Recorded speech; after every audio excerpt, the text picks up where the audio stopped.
ಶ್ರೀ ಗುರುಭ್ಯೋ ನಮಃ.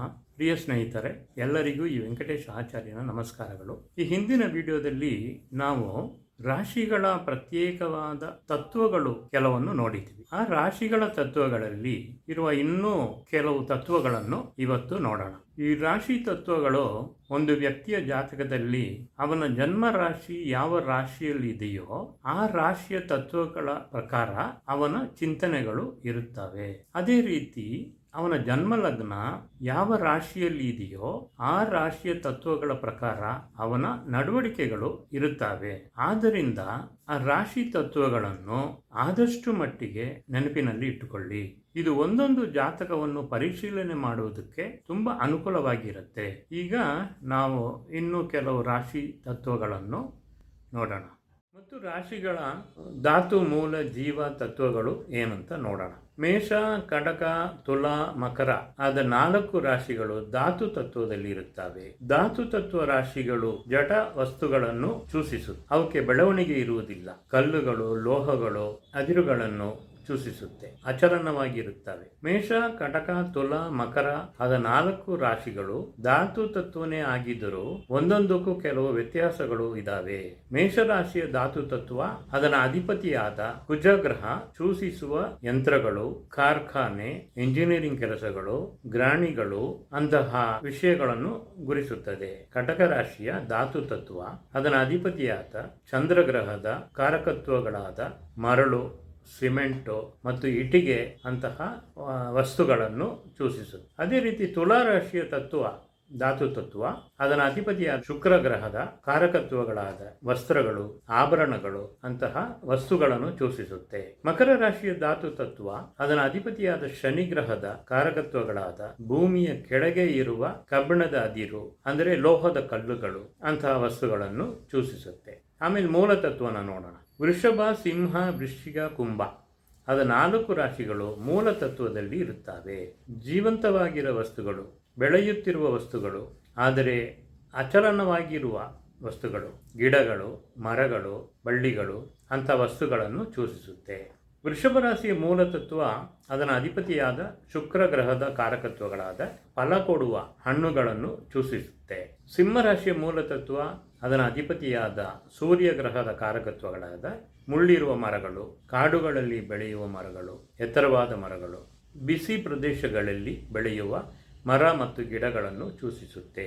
ವೃಶ್ಚಿಕ ರಾಶಿಯ ಮೂಲ ತತ್ವ ಅದರ ಅಧಿಪತಿಯಾದ ಕುಜಗ್ರಹದ ಕಾರಕತ್ವಗಳಾದ ಕೊಳಗಳಲ್ಲಿ ಮತ್ತು ಕೆಸರು ತುಂಬಿರುವ ಜಾಗಗಳಲ್ಲಿ ಬೆಳೆಯುವ ಗಿಡಗಳು, ವಿಷಗಿಡಗಳು, ಉಪಯೋಗವಿಲ್ಲದ ಗಿಡಗಳು ಆದ ವಸ್ತುಗಳನ್ನು ಸೂಚಿಸುತ್ತೆ. ಕುಂಭರಾಶಿಯ ಮೂಲ ತತ್ವ ಅದರ ಅಧಿಪತಿಯಾದ ಶನಿಗ್ರಹದ ಕಾರಕತ್ವಗಳಾದ ಖರ್ಜೂರ ಮತ್ತು ಒಣ ಹಣ್ಣುಗಳನ್ನು ಸೂಚಿಸುತ್ತೆ. ಮಿಥುನ, ಕನ್ಯಾ, ಧನುಸು, ಮೀನ ಆದ 4 ರಾಶಿಗಳು ಜೀವ ತತ್ವದಲ್ಲಿ ಇರುತ್ತವೆ. ಜೀವಂತವಾಗಿರುವ ವಸ್ತುಗಳು, ಬೆಳೆಯುತ್ತಿರುವ ವಸ್ತುಗಳು, ಚಲನವಾಗಿರುವ ವಸ್ತುಗಳು, ಜೀವಿಗಳು, ಮನುಷ್ಯರು, ಹಕ್ಕಿಗಳು, ಪ್ರಾಣಿಗಳು ಎನ್ನುವ ಪ್ರತಿಯೊಂದು ಜೀವಿಗಳನ್ನು ಸೂಚಿಸುತ್ತೆ. ಇದರಲ್ಲಿ ಮಿಥುನ ಮತ್ತು ಕನ್ಯಾ ರಾಶಿಗಳ ಜೀವತತ್ವ ಸಂತೋಷ ಮತ್ತು ಲಾಭ ಆದಾಯ ನಿರೀಕ್ಷಿಸುವ ಸ್ವಾರ್ಥಿ ಮನಸ್ಸಿರುವ ಜೀವಿಗಳಾಗಿರುತ್ತವೆ, ಅಂದರೆ ಸೆಲ್ಫಿಶ್ ಆಗಿರುತ್ತವೆ. ಧನುಸ್ಸು ಮತ್ತು ಮೀನ ರಾಶಿಗಳ ಜೀವತತ್ವ ಇತರರಿಗೆ ಉಪಯೋಗವಾಗುವ ಜೀವಿಗಳಾಗಿ ಇರುತ್ತವೆ. ಉದಾಹರಣೆಗೆ ಹಸು, ಕುದುರೆ, ನಾಯಿ ಅಂತಹ ಜೀವಿಗಳು. ಮತ್ತು ರಾಶಿಗಳ ದಿಕ್ಕುಗಳು ಏನಂತ ನೋಡೋಣ. ಮೇಷ, ಸಿಂಹ, ಧನುಸ್ಸು ಆದ 3 ರಾಶಿಗಳು ಪೂರ್ವ ದಿಕ್ಕಿನ ರಾಶಿಗಳಾಗಿ ಇರುತ್ತವೆ. ವೃಷಭ, ಕನ್ಯಾ, ಮಕರ ಆದ 3 ರಾಶಿಗಳು ದಕ್ಷಿಣ ದಿಕ್ಕಿನ ರಾಶಿಗಳಾಗಿರುತ್ತವೆ. ಮಿಥುನ, ತುಲಾ, ಕುಂಭ ಆದ 3 ರಾಶಿಗಳು ಪಶ್ಚಿಮ ದಿಕ್ಕಿನ ರಾಶಿಗಳಾಗಿರುತ್ತವೆ. ಕಟಕ, ವೃಶ್ಚಿಕ, ಮೀನ ಆದ 3 ರಾಶಿಗಳು ಉತ್ತರ ದಿಕ್ಕಿನ ರಾಶಿಗಳಾಗಿರುತ್ತವೆ. ನಾವು ವಾಸ ಮಾಡುವ ಮನೆಗಳಲ್ಲಿ ದ್ವಾರ ಬಾಗಿಲು ಯಾವ ಕಡೆ ಯಾವ ದಿಕ್ಕಿನಲ್ಲಿ ನಮಗೆ ತೊಂದರೆಯಾಗುವುದಿಲ್ಲ ಎನ್ನುವುದನ್ನು ಈ ರಾಶಿಗಳ ದಿಕ್ಕುಗಳ ಮೂಲಕವಾಗಿ ನಿರ್ಣಯ ಮಾಡಬಹುದು. ಅಂದರೆ ಯಾವ ದಿಕ್ಕು ಅಶುಭ ಗ್ರಹಗಳ ಸಂಪರ್ಕವಿಲ್ಲದೆ, ಅಶುಭ ರಾಶಿಗಳು ಇಲ್ಲದೆ ಎಂದು ನೋಡಿ ನಮ್ಮ ಜಾತಕದ ಪ್ರಕಾರ ದ್ವಾರ ಬಾಗಿಲನ್ನು ಇಡಬೇಕು. ಮತ್ತು ರಾಶಿಗಳ ಜೀವನ ವಿಧಾನಗಳು ಏನಂತ ನೋಡೋಣ. ಇದು ಜ್ಯೋತಿಷದಲ್ಲಿ ಒಬ್ಬರ ಜೀವನ ವಿಧಾನ ಹೇಗಿದೆ ಎಂದು ನೋಡುವುದಕ್ಕೆ ಮತ್ತು ಫಲ ಹೇಳುವುದಕ್ಕೆ ಮತ್ತು ಒಂದು ಸಂಭವವನ್ನು ಕಾಲ ನಿರ್ಣಯ ಮಾಡುವುದಕ್ಕೆ ರಾಶಿಗಳ ಜೀವನ ವಿಧಾನ ಪ್ರಾಮುಖ್ಯವಾದ ಒಂದಾಗಿರುತ್ತೆ. ಈ ತತ್ವಗಳು ಒಂದು ಜಾತಕನ ಲಗ್ನ ಭಾವದಿಂದ ಶುರುವಾಗುತ್ತೆ. ಕಾಲಪುರುಷನಿಗೆ ಮೇಷ, ಸಿಂಹ, ಧನುಸ್ಸು ಆದ 3 ರಾಶಿಗಳು ಧರ್ಮ ರಾಶಿಗಳಾಗಿರುತ್ತವೆ. ವೃಷಭ, ಕನ್ಯಾ, ಮಕರ ಆದ 3 ರಾಶಿಗಳು ಅರ್ಥ ರಾಶಿಗಳಾಗಿರುತ್ತವೆ. ಮಿಥುನ, ತುಲಾ, ಕುಂಭ ಆದ 3 ರಾಶಿಗಳು ಕಾಮರಾಶಿಗಳಾಗಿ ಇರುತ್ತವೆ. ಕಟಕ, ವೃಶ್ಚಿಕ, ಮೀನ ಆದ 3 ರಾಶಿಗಳು ಮೋಕ್ಷ ರಾಶಿಗಳಾಗಿ ಇರುತ್ತವೆ. ಒಂದು ವ್ಯಕ್ತಿ ಕಟಕ ಲಗ್ನದಲ್ಲಿ ಹುಟ್ಟಿದರೆ ಕಾಲಪುರುಷನ ತತ್ವ ಪ್ರಕಾರ ಕಟಕ ರಾಶಿ ಮೋಕ್ಷ ತತ್ವದಲ್ಲಿ ಇದ್ದರೂ ಆ ವ್ಯಕ್ತಿಯ ಜನ್ಮ ಲಗ್ನದ ಪ್ರಕಾರ ಕಟಕ ರಾಶಿಯನ್ನು ಧರ್ಮತತ್ವವಾಗಿ ಪರಿಗಣಿಸಬೇಕು. ಅಲ್ಲಿಂದ ಮುಂದಿರುವ ರಾಶಿಗಳನ್ನು ಅನುಕ್ರಮವಾಗಿ ಅರ್ಥ, ಕಾಮ, ಮೋಕ್ಷ ಎಂದು ಇಲ್ಲಿ ತೋರಿಸಿದ ಹಾಗೆ ಪರಿಗಣಿಸಿ ಪರಿಶೀಲನೆ ಮಾಡಬೇಕು. ಇದೇ ಕ್ರಮ ಅವನ ಇಡೀ ಜೀವನದಲ್ಲಿ ನಡೆಯುವ ಶುಭ ಮತ್ತು ಅಶುಭ ಫಲಗಳನ್ನು ಸಕ್ರಿಯಗೊಳಿಸುತ್ತೆ. ಒಂದು ಜಾತಕನ ಲಗ್ನ ಧರ್ಮರಾಶಿಯಲ್ಲಿದ್ದರೆ ಆ ವ್ಯಕ್ತಿಯನ್ನು ಸರಿಯಾದ ದಾರಿಯಲ್ಲಿ ಕರೆದುಕೊಂಡು ಹೋಗುತ್ತವೆ. ತನ್ನ ಅವಲಂಬಿತವರುಗಳನ್ನು ಶುದ್ಧ ರೀತಿಯಲ್ಲಿ ನಡೆಸುತ್ತಾನೆ. ಶಿಸ್ತುವಿಗೆ ಮುಖ್ಯ ಸ್ಥಾನ ಕೊಡುತ್ತಾನೆ. ಲಗ್ನ ಮತ್ತು ಗುರುಗ್ರಹ ಧರ್ಮರಾಶಿಗಳಲ್ಲಿ ಇರುವುದು ಬಹು ಉತ್ತಮ. ದೇಹದ ಆರೋಗ್ಯ ಮತ್ತು ಅಭ್ಯಾಸಗಳನ್ನು ಒಳ್ಳೆ ಥರದಲ್ಲಿ ಇಟ್ಟುಕೊಳ್ಳುತ್ತಾನೆ. ಅನಾನುಕೂಲಗಳನ್ನು ಕಾರ್ಯಗತಗೊಳಿಸಲು ಅವನಿಗೆ ಇಷ್ಟವಿರುವುದಿಲ್ಲ. ಒಂದು ಜಾತಕನ ಲಗ್ನ ಅರ್ಥರಾಶಿಯಲ್ಲಿದ್ದರೆ ಇದನ್ನು ಕರ್ಮ ಅಥವಾ ವಸ್ತುಗಳು ಅಂತಲೂ ಹೇಳಬಹುದು. ಇವರಿಗೆ ಆರ್ಥಿಕ ವಿಷಯಗಳಲ್ಲಿ ಹೆಚ್ಚಿನ ಚಿಂತನೆಗಳು ಇರುತ್ತವೆ. ಯಾವಾಗಲೂ ಕೆಲಸ ಮಾಡುತ್ತಿರುವುದೇ ಇವರ ವಸ್ತುನಿಷ್ಠವಾಗಿರುತ್ತೆ. ಸಂಪಾದನೆ ಮಾಡುವುದಕ್ಕೆ ಯಾವ ಗಡಿಗಳು ವ್ಯಾಖ್ಯಾನಿಸುವುದಿಲ್ಲ. ಸಾಕು ಎನ್ನುವ ವರ್ತನೆ ಇರುವುದಿಲ್ಲ. ಸರಿ, ತಪ್ಪು, ನ್ಯಾಯ, ಧರ್ಮ ಎಂತೆಲ್ಲ ನೋಡದೆ ಯಾವಾಗಲೂ ಹಣ ಸಂಪಾದನೆ ಮಾಡುವ ಒಂದೇ ಗುರಿಯಲ್ಲಿ ಇರುತ್ತಾರೆ. ಅರ್ಥರಾಶಿಯವರಿಗೆ ದೇಹದ ಮೇಲೆ ಯೋಚನೆ ಇರುವುದಿಲ್ಲ. ಅದೇ ರೀತಿ ಒಂದು ಜಾತಕನ ಲಗ್ನ ಕಾಮರಾಶಿಯಲ್ಲಿದ್ದರೆ ಕಾಮ ಅನ್ನುವುದು ಎಲ್ಲ ಥರದ ಆಶೆಗಳನ್ನು ಗುರಿಸುತ್ತೆ. ಈ ಕಾಮರಾಶಿಗಳಲ್ಲಿ ಹುಟ್ಟಿದವರು ತನ್ನ ಚಿಂತನೆಗಳನ್ನು ತಲುಪಲು ಪ್ರಯತ್ನ ಮಾಡುತ್ತಾರೆ. ತನ್ನ ಆಸೆಗಳು ಮತ್ತು ಸಂತೋಷಗಳನ್ನು ಅನುಭವಿಸುತ್ತಾರೆ. ಇವರುಗಳಿಗೆ ಸಹಕಾರಿ ಪ್ರಯತ್ನಗಳು ಹೆಚ್ಚಾಗಿರುತ್ತೆ. ಒಬ್ಬಂಟಿಯಾಗಿ ಇರುವುದಕ್ಕಿಂತ ಎದುರಾಳಿ ಲಿಂಗದವರೊಟ್ಟಿಗೆ ಜೊತೆಯಾಗಿ ಹೋಗುವ ಚಿಂತನೆ ಇರುತ್ತೆ. ಇಲ್ಲಿ ಕಾಮ ಎನ್ನುವುದು ದೇಹದ ಅವಲಂಬಿತ ಮಾತ್ರ ಅಲ್ಲ, ಈ ಪ್ರಪಂಚದಲ್ಲಿರುವ ಎಲ್ಲ ಸುಖಗಳನ್ನು ಸೂಚಿಸುತ್ತದೆ.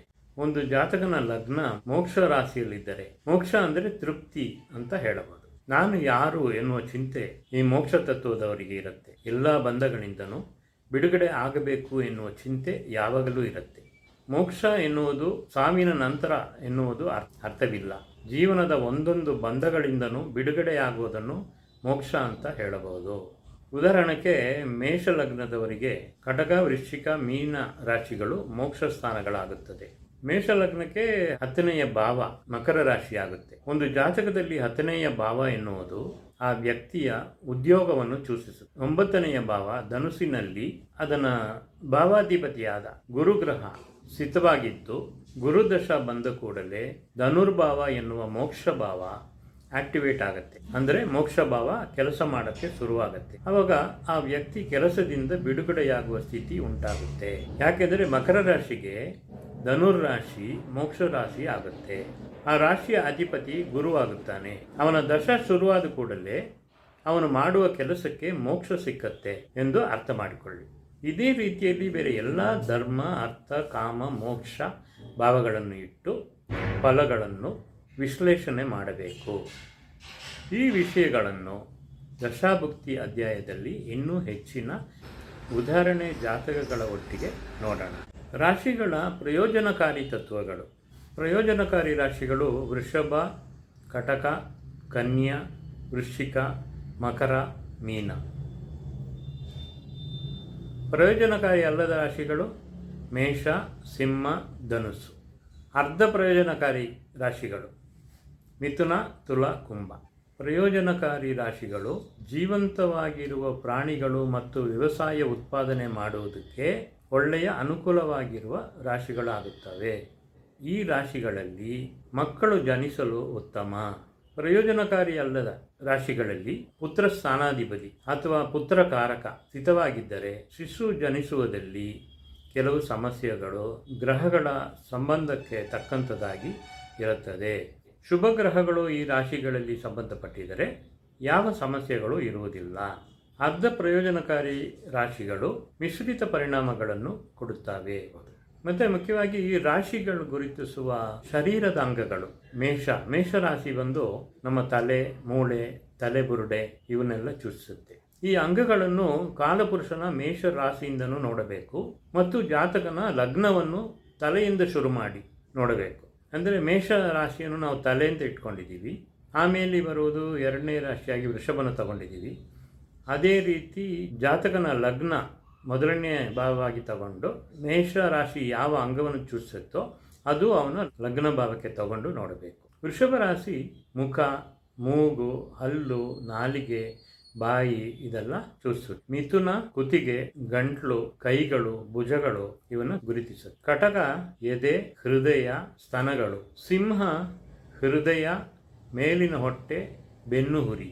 ಕೆಲವು ರಾಶಿಗಳು ಒಂದೇ ಅಂಗವನ್ನು ಗುರುತಿಸುತ್ತೆ. ಯಾಕಂದ್ರೆ ಒಂದು ನಕ್ಷತ್ರ 2 ರಾಶಿಗಳಲ್ಲೂ ಬರುತ್ತೆ. ನಾವು ರಾಶಿಯಲ್ಲಿ ಇರುವ ನಕ್ಷತ್ರಗಳ ಬಗ್ಗೆ ನೋಡಿದಾಗ ಕೆಲವು ನಕ್ಷತ್ರಗಳು 2 ರಾಶಿಗಳಲ್ಲೂ ಬರುತ್ತೆ. ಪುನರ್ವಸು ಮಿಥುನ ಮತ್ತು ಕಟಕ ರಾಶಿಯಲ್ಲಿ ಬರುತ್ತೆ. ಮೃಗಶಿರ ರಿಷಭ ಮತ್ತು ಮಿಥುನ ರಾಶಿಯಲ್ಲಿ ಬರುತ್ತೆ. ಈ ರೀತಿ 2 ರಾಶಿಗಳಲ್ಲೂ ಒಂದೇ ನಕ್ಷತ್ರ ಬರುವಾಗ ಕೆಲವು ಅಂಗಗಳು 2 ರಾಶಿಗಳು ಬರುವಂಥದ್ದಾಗಿ ಇರುತ್ತವೆ. ಕನ್ಯಾ ರಾಶಿ ಕೆಳಗಿನ ಹೊಟ್ಟೆ, ಸಣ್ಣ ಕರಳು, ಸೊಂಟದ ಮೂಳೆ ಇವೆಲ್ಲ ಗುರುತು. ತುಲಾರಾಶಿ ಮೂತ್ರಕೋಶ. ವೃಶ್ಚಿಕ ರಹಸ್ಯ ಅಂಗಗಳು, ಗರ್ಭಕೋಶ, ದೊಡ್ಡ ಕರಳು, ವಿಸರ್ಜನಾ ಅಂಗಗಳು ಇವುಗಳನ್ನು ಗುರುತಿಸುತ್ತೆ. ಧನುರಾಶಿ ತೊಡೆಗಳು, ನರಮಂಡಲವನ್ನು ಸೂಚಿಸುತ್ತೆ. ಮಕರ ಮೊಣಕಾಲು ಮತ್ತು ಮೊಣಕಾಲು ಕೀಲುಗಳನ್ನು ಗುರುತಿಸುತ್ತೆ. ಕುಂಭ ಕಣಕಾಲು ಮೂಳೆಗಳನ್ನು ಗುರುತಿಸುತ್ತೆ. ಮೀನರಾಶಿ ಪಾದಗಳು ಮತ್ತು ಕಾಲು ಬೆರಳುಗಳನ್ನು ಗುರುತಿಸುತ್ತೆ. ಇಲ್ಲಿ ನಾವು ರಾಶಿಗಳು ಗುರುತಿಸುವ ಪ್ರಮುಖವಾದ ಅಂಗಗಳನ್ನು ಮಾತ್ರ ನೋಡಿದ್ದೀವಿ. ಇನ್ನು ಬೇಕಾದಷ್ಟು ಅಂಗಗಳನ್ನು ಗುರುತಿಸುವ ರಾಶಿಗಳು, ಗ್ರಹಗಳು ಮತ್ತು ನಕ್ಷತ್ರಗಳು ಬಗ್ಗೆ ನಾವು ಮುಂದಿನ ವಿಡಿಯೋಗಳಲ್ಲಿ ದೇಹದ ಆರೋಗ್ಯದ ಬಗ್ಗೆ ವಿಶ್ಲೇಷಣೆ ಮಾಡುವ ವೈದ್ಯಕೀಯ ಜ್ಯೋತಿಷದಲ್ಲಿ ನೋಡೋಣ. ಸ್ನೇಹಿತರೆ, ಈ ವಿಡಿಯೋವನ್ನು ಕೊನೆಯವರೆಗೆ ನೋಡಿದ್ದಕ್ಕೆ ಧನ್ಯವಾದಗಳು. ಈ ವಿಡಿಯೋ ನಿಮ್ಮೆಲ್ಲರಿಗೂ ಇಷ್ಟವಾಗಿದ್ದರೆ ಲೈಕ್ ಬಟನ್ ಒತ್ತಿ, ನನ್ನ ಈ ಚಾನಲ್ಗೆ ಸಬ್ಸ್ಕ್ರೈಬ್ ಮಾಡಿ, ಈ ಲಿಂಕನ್ನು ನಿಮ್ಮ ಸ್ನೇಹಿತರುಗಳಿಗೆಲ್ಲ ಕಳಿಸಿ, ಎಲ್ಲರಿಗೂ ಉಪಯೋಗವಾಗಲಿ. ಇನ್ನು ಮುಂದಿನ ವಿಡಿಯೋದಲ್ಲಿ ನೋಡೋಣ. ನಮಸ್ಕಾರ. ಸರ್ವೇ ಜನ ಸುಖಿನೋ ಭವಂತು.